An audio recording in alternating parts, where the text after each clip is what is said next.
But we do believe this was in this instance, it was a bad night. Is he disabled? No, and let me finish with your colleague, please. I know, but shouting out. Is he come on, disabled? you know better. Okay, so he came back from those trips. They're now using this little excuse. Joe Biden's been working so hard for America. That's why he was so tired. And he had a cold. And Trump's a liar. But turns out he had tons of rest. We should be tearing up what he said the other day because it was a pack of lies. And it's very hard to debate somebody when you have to undo or debunk everything they're saying. Democrats are freaked the F out, man. Turmoil in the White House over Biden. Axios has this report and a couple other reports. They've got a bunch of insiders who were sitting around these meetings. Joe Biden just bumbling all over himself, and they're going, we are doomed. Now they're reporting this from Axios. You see here it says officials on Biden's White House and campaign staff say that they're feeling all sorts of emotions, like being in high school again. Rage, sadness, frustration, and resolve, some of them, over his debate performance. Now, the performance has left many of his own aides worried about his mental fitness. Come on, guys. You didn't know before the debate? They're like, what happened? And they're angry about what they see as a lack of candor from Biden's senior aides. Lack of candor. You guys got lied to. But you have to be a moron to believe the lie. Just be an idiot. Well, they say he's fine. But did you see what he did here? Yeah, but they say he's fine. I know, but did you see it with your own eyes? Well, I'm going to believe what they tell me. Oh, okay. So you're one of those people. So it's the first topic of every conversation, one White House official said. Senior leadership has given us nothing. They're acting like it's business as usual. That's delusional. Another official put it more bluntly, saying, everyone is freaking the F out, man. We're freaked. What should we do? The uncertainty after Thursday is palpable, and anxiety is only increasing. People are looking for leadership and direction that they were told to trust and hope was there, but they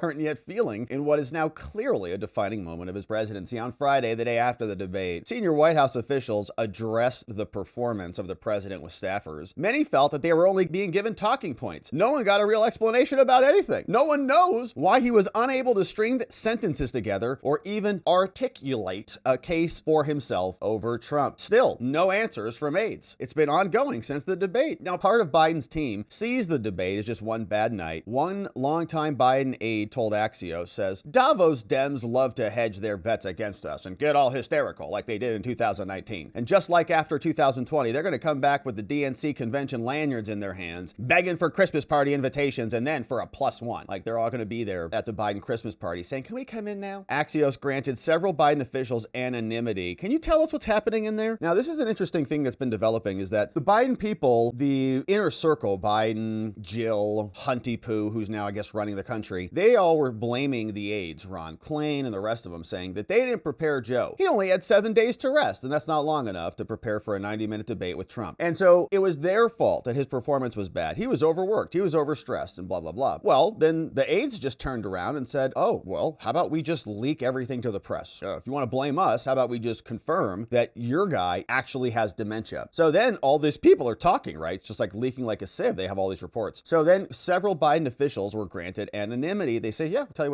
whatever you want to know. It's not our fault. The guy can't talk. One Biden confidant told Axios, quote, for everyone who really cares about Biden and his legacy, the debate was just painful to watch. Said it's dark. It feels like there is zero leadership or information. True. People are being told to keep their heads down and keep working, but they're not seeing the president or being given any reason why they should have faith in him. Now, the Kevin Munoz guy, campaign spokesman for Joe, says, campaigns are hard. No one came here under any other illusion, but I can personally tell you there's a fire lit under all of us. We believe in Biden. And Andrew Bates said, we have a lot of experience. White House official said, I'm hopeful the debate was just a glitch, but a lot of them were saying they were pensive. We don't know what to do. Another person said, I think the more that Biden is asked to step down, the more he feels like an underdog, and he's going to be buckling down. They said the atmosphere now is that he's going to be the nominee, so put your head down. But we'll see, because there's a lot of items shifting underfoot as we speak. In fact, Western Lensman over on X is telling us that CNN reported this, saying the dam is breaking. It's becoming harder and harder to see how Joe Biden survives this, because CNN's reporting people are starting to flip. they're not buying that "I was just tired" excuse. Here's the report. Anderson, I think it's fair to say the dam is breaking. Top Democratic Party leaders, this includes former and present administration officials, as well as major party donors, are now saying out loud what we've been hearing privately for days, that after what was a disastrous debate performance, they want President Biden to step aside for the good of the party and the country. Bye, Joe. They do not think this was a one-off event or What could have tipped him off on that? Was it the past 3 years? just a bad night, and they think the stakes are too high, and that, frankly, he would lose to Donald Trump. Okay, well, who's going to beat him? Kamala? We'll come back on that one. But here is what they say happened inside the anti-Biden vent session. So this was somebody calling him a donkey in the room. They said, you've got to talk about the donkey in the room. So there was a meeting of House Democrats. They were all gathering around, growing frustration in Congress. Much of the meeting was taken up by members whining and moaning. Biden was repeatedly referred to derisively by the House Democrats as the, quote, donkey in the room. You're not supposed to do that amongst the Democratic colleagues. All right, they're usually very in line. One House Democrat shared in the meeting that phone calls he had received have been overwhelmingly negative. Okay, Representative Lloyd Doggett, Democrat from Texas, alerted members of his statement calling for Biden to withdraw. So there were a lot of people not happy. They said, Doggett's statement's not going to be a one-off, okay? Other people are going to say it's time for him to go. One of the lawmakers in a House Democratic leadership source said Biden still had not even called Hakeem Jeffries as of Tuesday night. Hakeem's like, I'd like a phone. Can you just call me, Joe? He's already offered public support for Biden, but Democrat leadership is not holding back from criticizing Biden. Not at all. In fact, Pelosi's been out. Many others have been out. The Biden campaign has emphasized that he is absolutely not dropping out. And that's, of course, what they have to say when they're figuring out what to do. They have to stretch this as long as possible, because if they tell us he is dropping out, then we have a crisis of leadership. Oh, he is? Well, then who's in charge between now and then? What's the plan, right? So they can't say anything until they actually have a plan. So Karine got asked about a lot of this yesterday, saying, you know, is he demented? Is he disabled? She got asked about 50 questions about this. It was just brutal. Now, her response was largely the same, so I'll spare all of us our IQ points. We want to keep those as long as possible. Every time we listen to her, we sacrifice a small percentage. So we're going to just do this one quickly, but here was Karine. She sounded like this, like a broken record, time and again yesterday during the press briefing in the very first aftermath follow-up after the debate occurred. Here's Karine. I want to go back to that question that Pelosi raised earlier today. Sure. Pelosi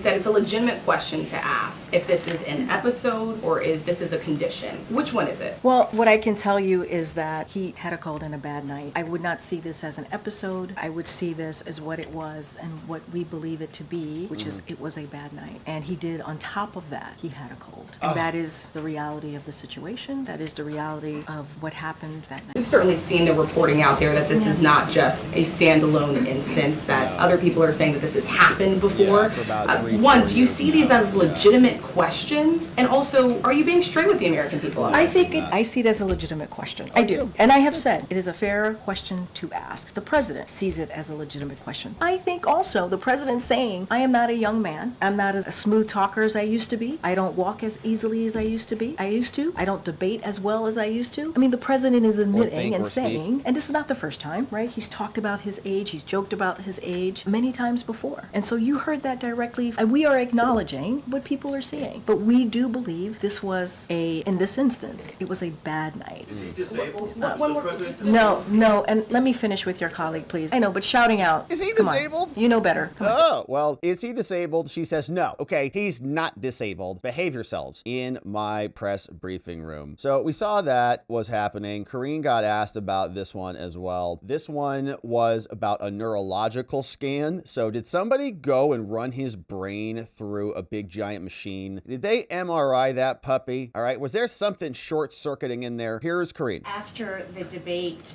did the president get examined by a doctor or did he get a neurological scan? A neurological scan?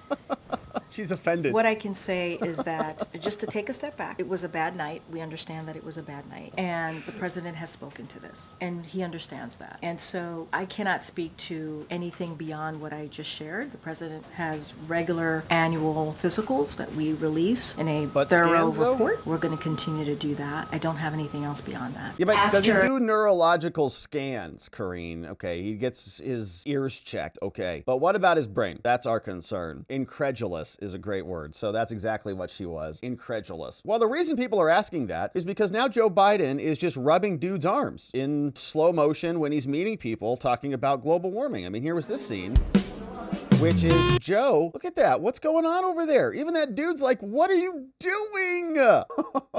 Please don't do it. What? He even has to look down and go, I'm getting stroked by the president. So someone really does need to scan his brain. Okay, it's about time. Enough. Someone scan his brain. We need some help on this one. So now it turns out that he doesn't actually need any help because you know who's going to help him through all of this? Hunter Biden, baby. He's in charge. He's joined meetings with President Biden and his top aides now this week at the White House. This came over from an NBC reporter called Ken Delanian. He reports on justice and intelligence stuff, and he's explaining 4 people familiar with the matter telling the colleagues that Hunter's showing up to hang out with Joe. Now, they're told that the reaction from some senior White House staff has been, this is the quote, "What the hell is happening?" Well, Hunter's in charge right now. So welcome to the new America. And we're looking forward to that. We're going to see how this country goes. It's going to match a lot of what we're seeing on the streets of San Francisco. Hunter will be great at that. So that is the White House reporting that. This is the NBC guy. He says, Hunter has joined White House meetings as he stays close to the president post-debate, saying that he's literally joined a bunch of meetings. The president's son has also been talking to senior White House staff members. While he's regularly at the White House residence and events, a little unusual for Hunter to be in and around meetings with his father and his team. They say the president's aides were struck by his presence. Federal juries already found him guilty. Gun charges. Now, one of the people familiar with the matter said Hunter has been closely advising his father since the father and the family gathered over at Camp David, saying that Hunter has, quote, popped into a couple of meetings and phone calls the president has had with some of his advisors. Another person familiar with the matter said the reaction from some senior White House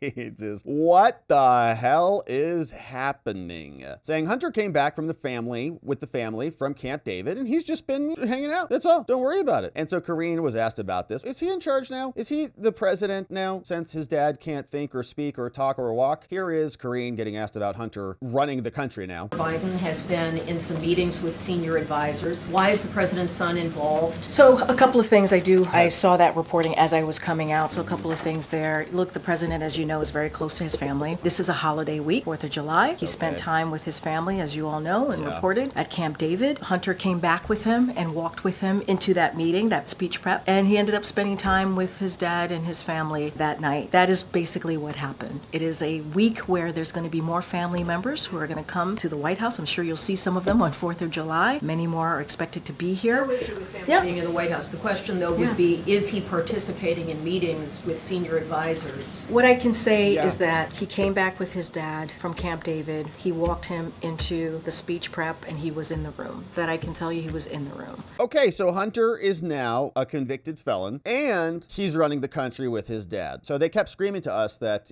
a convicted felon, which Trump has not even been sentenced yet. But Hunter is now in senior meetings with Joe. And Joe, we don't even know if he's there. Why? Because his lapses are becoming increasingly common and worrisome. This is the New York Times reporting this. People who've spent time with Biden over the last few months say, yeah, it's getting worse. No kidding. In the weeks and months before the debate, people noticing it's getting bad. 81 has experienced long instances where he's mangled sentences and so on, but it's getting worse. In the 23 days leading up to the debate, Mr. Biden jetted across the Atlantic twice to meet with people in Italy, where Meloni from Italy was like, hey, Joe, the ceremony's over here. You want to pay attention? Come on. And he, finally turns around. Then we saw elsewhere, he was falling all over the King of England and he was getting jerked around by Obama. I mean, the whole thing was nuts. Mr. Biden was drained enough from back-to-back trips that his team cut his debate preparation short by 2 days so he could rest at his house in Delaware before joining advisors at Camp David. Okay, so he came back from those trips. They're now using this little excuse. Joe Biden's been working so hard for America. That's why he was so tired. And he had a cold. And Trump's a liar. But turns out he had tons of rest. And again, these are leaks from his inner circle. So they blame the inner circle. Now the inner circle is saying, oh, really? You think that's true? Well, how about we just leak everything to the New York Times? They'll publish it. They did. So the preparations, which took place over 6 days, never started before 11 a.m. Joe Biden doesn't even get started until almost noon. And Mr. Biden was given time for an afternoon nappy time every day, according to a person familiar with the process. Andrew Bates said the president was working well before 11 a.m. though, and he was exercising. And he was still at a fundraiser on Tuesday evening. And he said, you know, at a fundraiser, he said about the debate, the president, I wasn't very smart. I decided to travel around the world a couple times. I don't know how many time zones. I didn't listen to my staff and I came back and I fell asleep on the stage, is what he said. I fell asleep on the stage. Well, the recent moments of disorientation generated concern among many people. He seemed confused all over the place. June 11th, 10th, he froze up during Juneteenth, standing there during everybody's dancing. He's like, he certainly is not that way all the time, they said. Yeah, right. So that's what is happening from behind the scenes. And now even Nancy Pelosi, as we heard Karine address earlier, is saying, yeah, these are legitimate questions. When you lose Nancy and you lose the Democrats all sitting around calling Joe Biden the donkey in the room, things are not looking good. Well, you asked me to speak from my experience, and my experience with Joe Biden is that in all the legislation that we passed to save the country with the rescue package, Yes. money in people's pockets, Saving shots us. in their arms, children in school, people back to work with. Wow. Did you hear that list? Money in our pockets, which I don't think we have more of thanks to inflation. Shots in arms, which a lot of people have some thoughts about. And what else did she say? Kids being educated in schools? The child tax credit with the issues that were in the infrastructure bill, rebuilding the infrastructure of America in a very universal way where people can participate in those decisions. These TRIPS and Science Act to make us self-sufficient in the world, the PACT Act to honor the service of our veterans and help those who may have been affected by burn pits. The list goes on, and then the IRA. So we have all these things that he was masterful in helping to orchestrate, to write, and to pass. So he has a vision, he has knowledge, he has judgment, he has a strategic thinking in the rest. He has a bad night. Now, again, I think it's a legitimate question to say,